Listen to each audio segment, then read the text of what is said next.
Welcome to TCM. TCM is short for Telecommunication and Computer Networking Laboratory. My name is Sam Xu. I'm a professor at the Computer Science Department and also the director of this lab.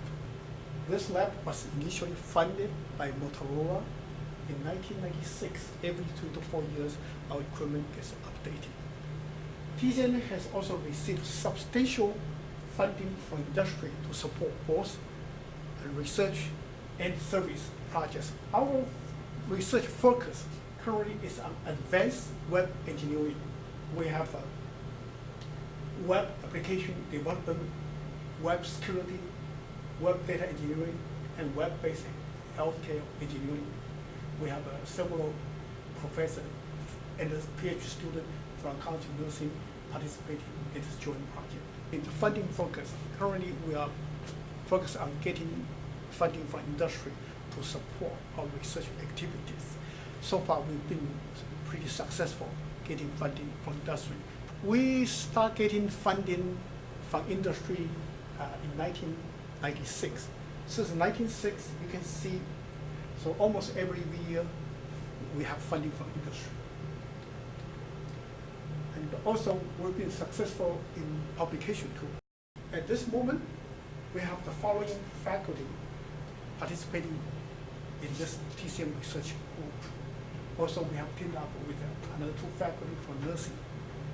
That's a very brief introduction of the TCM lab. My name is Sam Xu. Thank you for coming.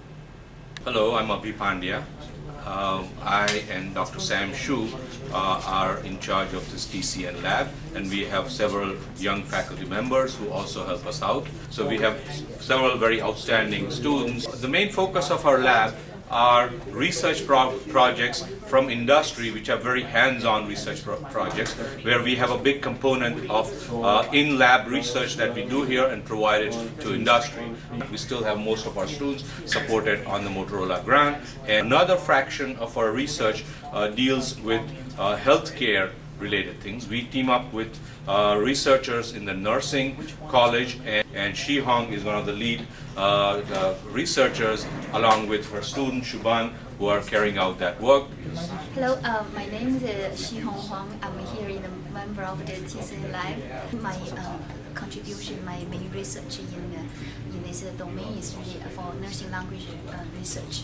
And these are the 2 posters we have here, supported by Quantum Foundation, Center for Innovation in School and Community Well-being. And this is another poster we had with the nursing school as talking about this research and development of a practice application of this caring-based nursing language in this multidisciplinary community practice. And our work of nursing language research is really based on this Dr. Parker's nursing caring model to try to automatically to do this nursing language. And at least the 3 students involved so far. We have Shuban, who's sitting right here. He is doing this quantify the nursing data for the purpose for the healthcare improvement.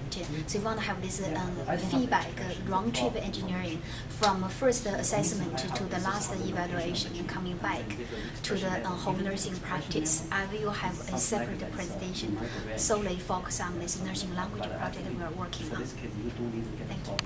As part of the TCM lab, the research activity is really the main part of the lab's activity. We have weekly these lab meetings. So as part of the research result, we publish actively in quite the papers in journals, proceedings. So we put some of the research publications right here on the wall. And it helps the new students understand what our expectations are and what kind of work has been already done on the topic that they've chosen, so they build on the existing body of the work at the lab. I'm Saeed Rajput. I am a regular member of this lab. We have a collaboration between Nova Southeastern University's Network Security Lab and this lab. In this lab, my research focus is mostly on security and telecommunications. But 3 or 4 research teams that worked on drive test data visualization project and that resulted into about 3 different master's thesis.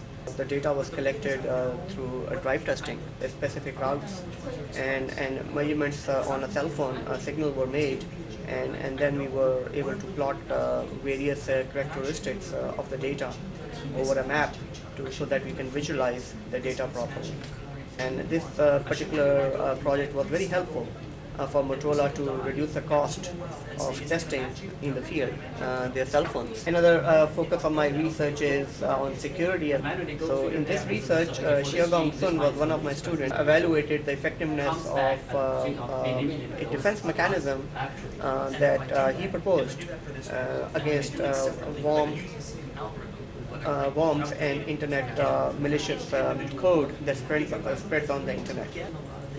And as a picture, he would place in many detectors in various locations on the internet, and using those detectors we were able to show that the virus spreading can be limited. Another sample research was state-based authentication. Again, the work was done in collaboration with Dr. Sam Shu.